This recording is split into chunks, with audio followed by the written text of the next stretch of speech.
L'évangile peut être prêché n'importe où et n'importe quand à toute personne disposée à écouter.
Un homme marchait depuis plusieurs kilomètres avec ses compagnons.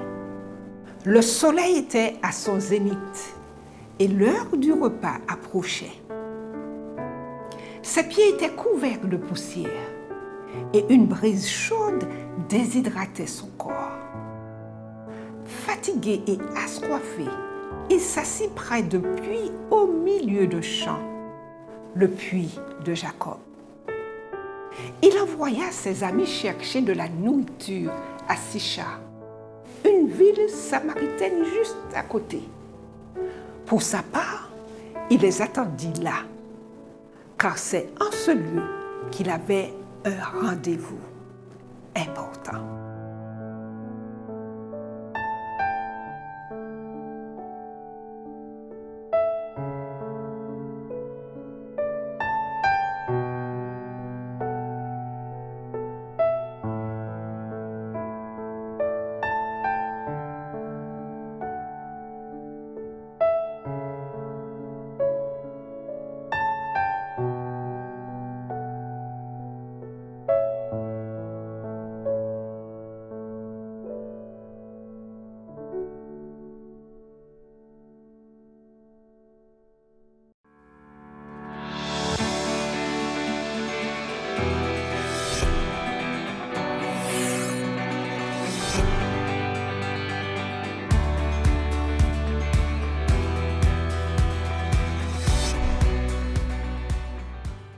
Une femme vint puiser de l'eau au puits.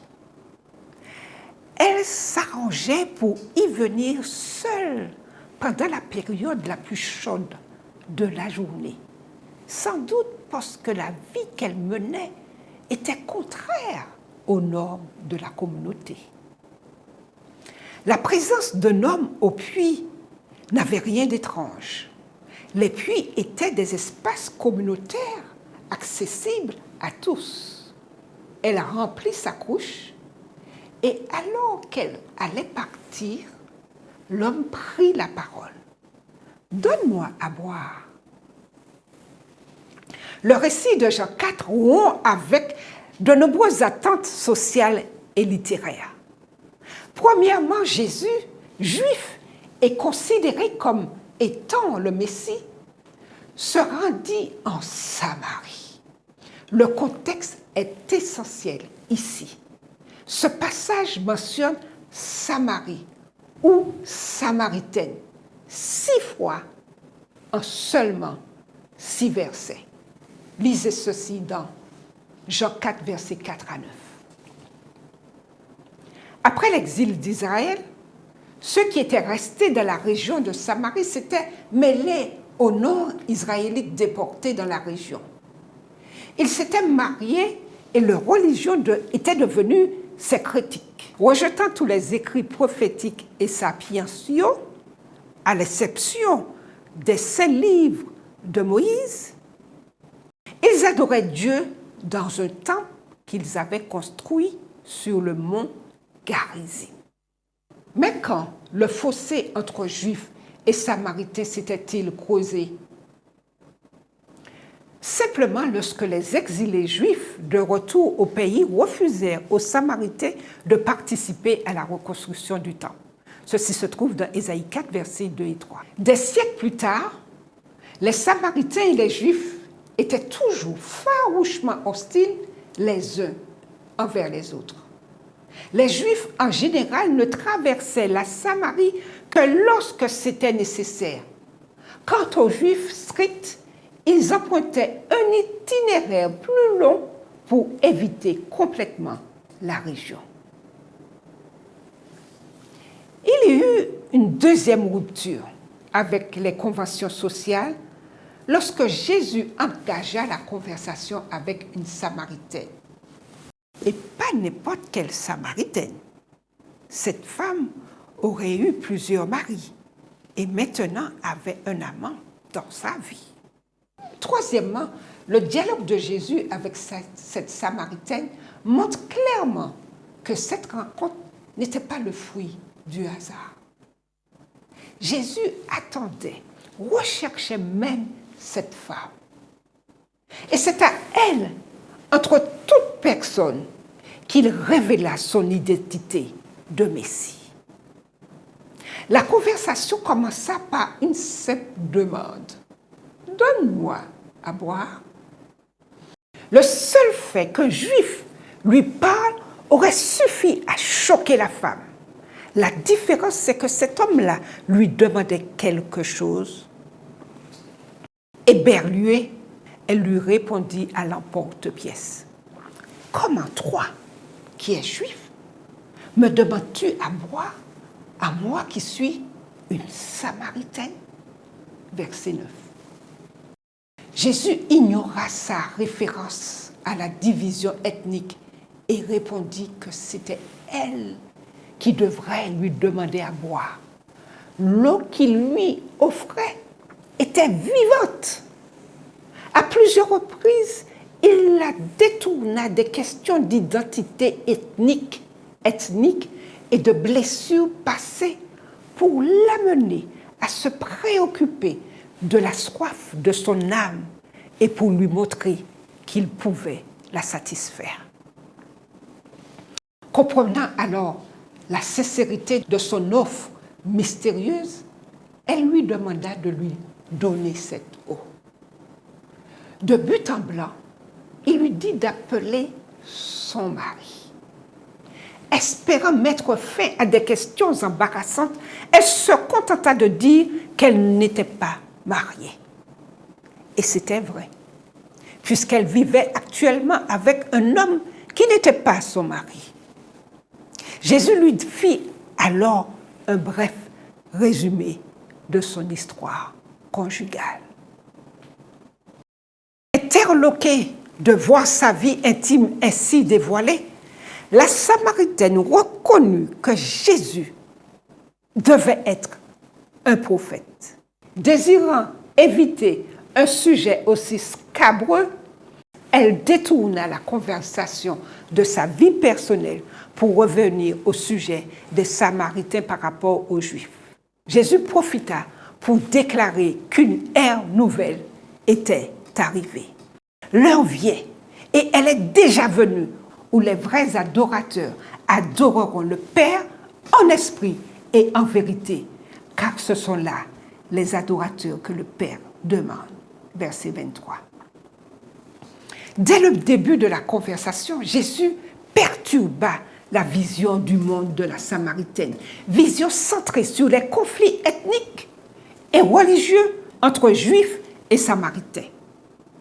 Elle s'était identifiée comme étant opposée aux Juifs ou contre eux, et donc à ce Juif assis au bord du puits.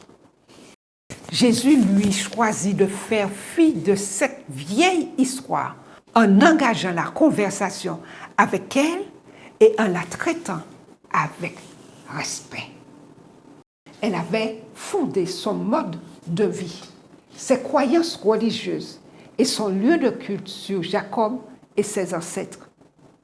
Jésus, lui, réinterpréta et réforma ces éléments. Enfin, la femme orienta la conversation vers le seul point commun des Juifs et des Samaritains. Je sais que le Messie doit venir, celui qu'on appelle Christ. Quand il sera venu, il nous annoncera toutes choses. Jésus répondit de façon simple, mais étonnante, à sa déclaration de foi et d'espérance. Je le suis, moi qui te parle. Les disciples revinrent de ces chars au moment précis où un silence abasourdi suivit cette étonnante révélation. Abandonnant sa couche dont l'eau ne pouvait étancher sa soif que temporairement, la Samaritaine se précipita en ville et raconta son histoire. Elle raconta sa rencontre avec le Juif qui prétendait être le Messie. L'espoir résonnait dans ses paroles. « Venez voir un homme qui m'a dit tout ce que j'ai fait. Ne serait-ce point le Christ ?» Verset 29. Mais revenons au puits. Les disciples furent surpris de voir Jésus parler à une femme, mais ne dirent rien. Une fois la Samaritaine partie, ils le pressèrent de manger, mais il refusa, prétextant une nourriture qu'il ne connaissait pas. Voyant leur confusion, tant à propos de la femme que de la nourriture, il leur déclara en quoi consistait sa mission. Ma nourriture est de faire la volonté de celui qui m'a envoyé et d'accomplir son œuvre. Le verset 34. Puis il leur donna leur propre mission. Ne dites-vous pas qu'il y a encore 4 mois jusqu'à la moisson? Voici, je vous le dis, levez les yeux et regardez les champs qui déjà blanchissent pour la moisson. Celui qui moissonne reçoit un salaire et amasse des fruits pour la vie éternelle, afin que celui qui sème et celui qui moissonne se réjouissent ensemble. Je vous ai envoyé moissonner ce que vous n'avez pas travaillé. D'autres ont travaillé et vous êtes entrés dans leur travail. Versets 35 à 38.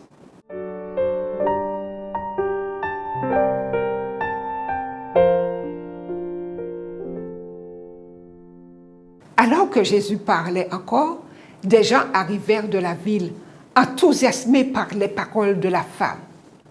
Elle n'avait pourtant aucune formation théologique professionnelle.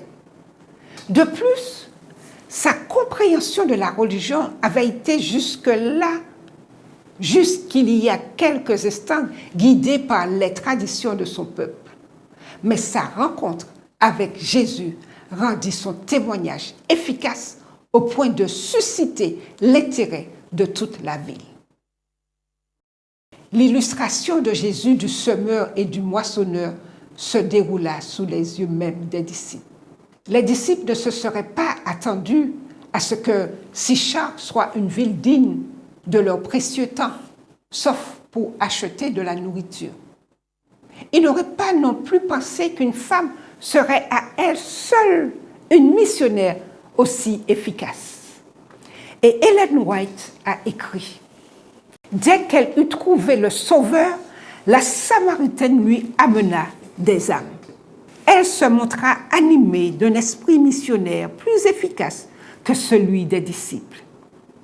Ceux-ci ne voiraient rien en Samarie qui leur semblât un champ d'action favorable. Leur pensée était fixée sur une grande œuvre à accomplir dans l'avenir. Ils n'apercevaient pas, tout près d'eux, les champs mûrs pour la moisson. Grâce à une femme pour laquelle ils n'éprouvaient que du mépris, toute la population d'une cité eut l'occasion d'entendre le Sauveur. Elle porta immédiatement la lumière aux gens de sa contrée. Les Samaritains invitèrent Jésus dans leur ville. Il y resta avec ses disciples pendant 2 jours. Et selon Jean 4, verset 39, de nombreux habitants de la ville crurent en Jésus grâce au témoignage de cette femme. Mais après la visite de Jésus, ils furent encore plus nombreux à croire. Ils dirent à la femme, « Ce n'est plus à cause de ce que tu as dit que nous croyons, car nous l'avons entendu nous-mêmes et nous savons qu'il est vraiment le Sauveur du monde. » Verset 42. Si Jésus ne pouvait pas déclarer ouvertement son identité de Messie parmi les Juifs, en revanche, les Samaritains étaient prêts à reconnaître sa divinité. Cette histoire qui s'est déroulée au puits de Jacob nous offre plusieurs leçons importantes. Premièrement, l'Évangile peut être prêché n'importe où et n'importe quand à toute personne disposée à écouter.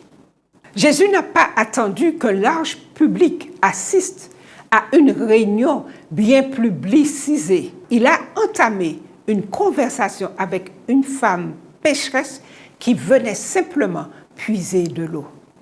Et lorsque la Samaritaine a fait part de sa rencontre aux habitants de la ville, elle n'a pas attendu le moment idéal, mais a parlé tout de suite à tous ceux qui voulaient bien l'écouter.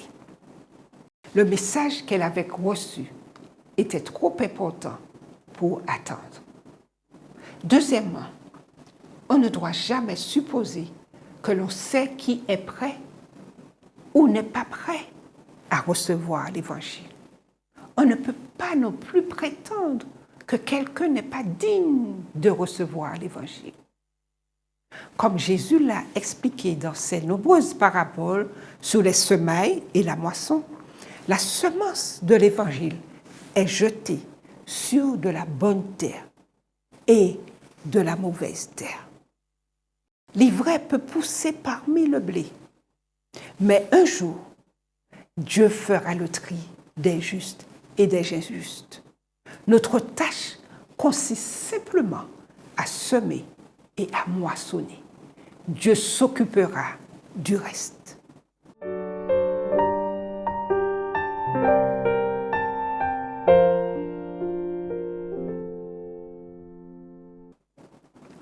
Au début de sa conversation avec la Samaritaine, Jésus a décrit l'eau qu'il offrait comme étant la source d'eau qui jaillira jusque dans la vie éternelle. En acceptant le Christ pour Messie, la Samaritaine est devenue elle-même une source d'eau vive. Celui qui a bu des eaux de la vie devient lui-même une source de vie. Dès qu'il a reçu, il commence à donner. La grâce du Christ dans une âme est comme une source dans le désert, jaillissant pour rafraîchir tous les passants, donnant à ceux qui allaient périr le désir de boire des eaux de la vie. Par conséquent, acceptons le don de l'eau vive que Jésus nous offre et partageons-le avec tous ceux que nous rencontrons. Chaque conversation peut devenir une occasion de partager cette eau. Ne refusons pas ce don à ceux qui ont si soif.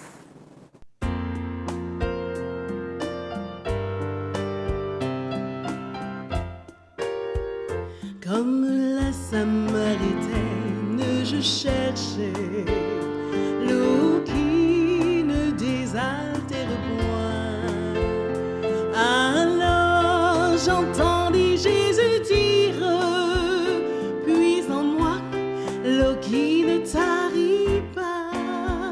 Prends ma coupe, remplis-la, Seigneur, désaltère mon âme assoiffée. Par du ciel, nourris-moi jusqu'à la fin, guéris-moi pour toujours de tous mes maux.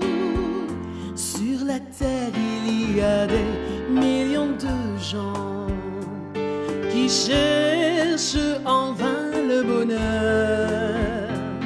Ici, rien ne peut égaler la joie que je trouve en mon Sauveur. Rends ma coupe, remplis la Seigneur, désaltère mon âme assoiffée, pain du ciel, nourris-moi jusqu'à la fin, guéris-moi pour toujours de tous mes maux. Mon ami, si les choses de cette vie ne peuvent pas te satisfaire, mon Seigneur viendra pour te combler. Il suffit de le demander maintenant. Prends ma coupe, remplis la Seigneur, désaltère mon âme assoiffée, pain du ciel, nourris-moi jusqu'à la fin, guéris-moi pour toujours de tous mes maux. Prends ma coupe, remplis la Seigneur, désaltère mon âme assoiffée, pain du ciel, nourris-moi jusqu'à la fin, guéris-moi pour toujours de tous mes maux. Pain du ciel, nourris-moi jusqu'à la fin,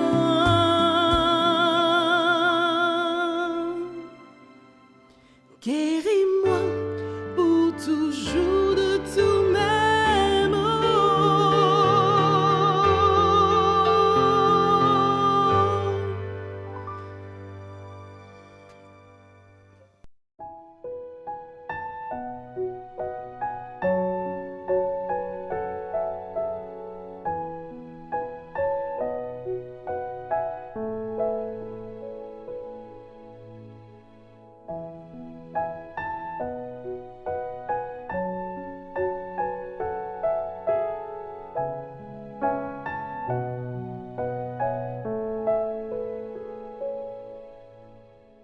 Prions.